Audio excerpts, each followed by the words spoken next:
Bem-vindos à febre mundial. Hoje a história de regresso, de espera e de superação. Falamos da República Democrática do Congo, um país com uma riqueza futebolística enorme que esteve mais de meio século fechada fora dos mundiais. Em 2026, a seleção volta a uma fase final 52 anos depois da sua única participação anterior, em 1974, quando o país ainda se chamava Zaire. É um regresso carregado de simbolismo, de orgulho nacional e de uma nova geração de jogadores espalhados pelas grandes ligas europeias, prontos para escrever um novo capítulo na história do futebol congolês. A República Democrática do Congo compete na CAF, a Confederação Africana, uma das mais competitivas e imprevisíveis do mundo, onde qualquer seleção pode surpreender qualquer outra. A camisola azul, com detalhes em amarelo e vermelho, representa um país com uma das maiores e mais apaixonadas populações de adeptos de futebol de África.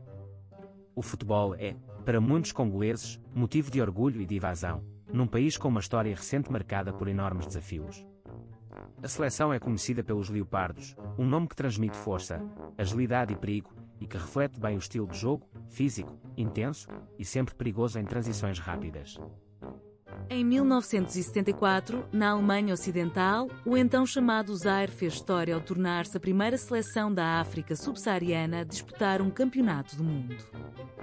A qualificação foi conseguida ao vencer a Taça das Nações Africanas desse mesmo ano, um feito enorme para a época. Foi um momento de orgulho imenso para o país e para todo o continente africano, que via, pela primeira vez, uma das suas seleções a competir ao mais alto nível mundial. Apesar da campanha em campo não ter corrido bem, aquela presença abriu portas e mostrou ao mundo que o talento africano merecia um lugar entre os melhores. A campanha de 1974 foi dura, 3 derrotas, sem marcar nenhum golo e a sofrer 14, incluindo um pesado 9-0 contra a Jugoslávia. Mas ficou na história um momento insólito, contra o Brasil. Antes de um pontapé livre de Rivelino, o defesa Mwepu Ilunga saiu da barreira e chutou a bola para longe antes da marcação. Durante décadas, isto foi visto como ignorância das regras. Só muito depois se soube a verdade.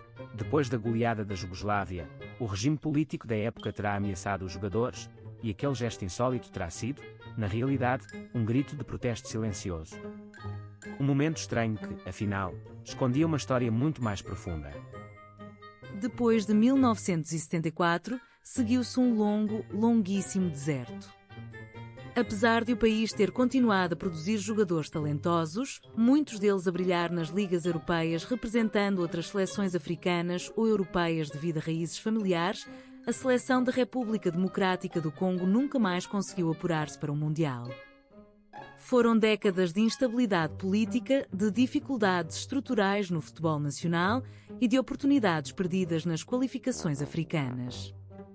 Para várias gerações de adeptos congoleses, ver a seleção numa fase final do Mundial era praticamente um sonho distante, quase impossível, transmitido apenas pelas histórias dos mais velhos sobre aquele já distante 1974.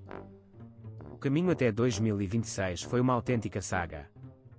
Depois de não conseguir o apuramento direto, a seleção, orientada pelo treinador francês Sébastien Desabre, entrou na repescagem africana, um mini-torneio decisivo. Nas meias finais, eliminou os Camarões, uma das seleções mais tradicionais de África. Na final, defrontou a Nigéria, outro gigante africano, num jogo de enorme tensão que terminou empatado e foi decidido nos pontapés da marca de penalti, com vitória por 4-3. Foi uma vitória sobre um adversário historicamente mais forte, e que valeu a passagem para a fase decisiva intercontinental, o último degrau antes do grande sonho. No play-off intercontinental, a República Democrática do Congo defrontou Jamaica numa final emocionante, jogada em terreno neutro. O jogo manteve-se equilibrado e sem golos durante 90 minutos, levando a decisão para o prolongamento. Foi aí que surgiu o herói. O defesa Axel Tuanzebe, jogador do Burnley, em Inglaterra, marcou o golo que valeu a vitória por 1-0 e, com ela, o tão sonhado regresso a um campeonato do mundo, 52 anos depois. Foi um momento de explosão de alegria em todo o país, com cenas de festa nas ruas de Kinshasa e em toda a diáspora congolesa espalhada pelo mundo, que finalmente viu seu país voltar ao maior palco do futebol. O plantel congolês tem nomes que jogam ao mais alto nível europeu. Younou Issa, avançado do Newcastle, A Inglaterra é um dos jogadores mais em forma da seleção, já com 37 jogos e 9 golos pela equipa nacional, e é visto como uma das principais armas ofensivas para o Mundial. Na defesa, Chancel Mbemba traz experiência de competições europeias de topo, enquanto era no Wan-Bissaka, lateral conhecido pela sua qualidade defensiva em clubes ingleses, reforça uma retaguarda sólida. No meio-campo, jogadores como Gael Kakuta e Theo Bongonda acrescentam criatividade e técnica. É um grupo equilibrado, com experiência internacional suficiente para surpreender qualquer adversário. Os Leopardos, como são conhecidos, são uma equipa que aposta na intensidade física, na velocidade de transição e numa defesa organizada e agressiva. É um estilo típico de muitas seleções africanas que, mesmo sem o estatuto de favoritas, conseguem incomodar qualquer adversário, especialmente em jogos diretos e de pressão. Uma característica interessante deste plantel é a mistura entre jogadores nascidos e formados no Congo e jogadores da diáspora congolesa, nascidos ou criados na Europa, sobretudo em Inglaterra, França e Bélgica, que escolheram representar o país dos seus pais ou avós. Essa diversidade de origens dá à seleção uma riqueza extra de experiências e de qualidade técnica vinda de diferentes escolas de futebol europeias. A Federação Congolesa já anunciou os 26 convocados para a fase final, numa lista que mistura experiência europeia com talento local, refletindo o melhor que o país tem para oferecer neste momento.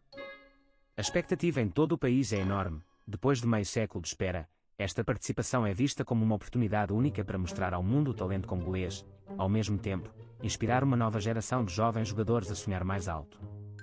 Para muitos congoleses, simplesmente estar presente já é uma vitória gigantesca. Mas a equipa técnica e os jogadores garantem que não vão ao Mundial apenas para participar, querem competir e surpreender. Em 2026, a República Democrática do Congo está no Grupo K, ao lado de Portugal, da Colômbia e do Uzbequistão. É, à partida, considerada a seleção com mais nomes conhecidos a lutar pelo terceiro lugar do grupo, atrás dos favoritos Portugal e Colômbia. Mas a história do futebol está cheia de surpresas e uma seleção que regressa depois de 52 anos, motivada por um país inteiro e com jogadores de qualidade europeia, é sempre uma incógnita perigosa. Ninguém quer ser o adversário a subestimar os Leopardos numa fase de grupos onde tudo pode acontecer. Há um detalhe simbólico que não pode passar despercebido. Em 1974, o Zaire disputou 3 jogos sem marcar um único golo. 52 anos depois, um dos primeiros sonhos desta nova geração é simples e poderoso: marcar o primeiro golo da história da seleção numa fase final de um Mundial. Para além dos resultados, esta participação já é, por si só, uma vitória para todo um país que esperou meio século por este momento. Achas que a República Democrática do Congo pode surpreender no Grupo K? Deixa o teu palpite nos comentários. E subscreva a Febre Mundial. Temos um vídeo para cada uma das 48 seleções. Até já!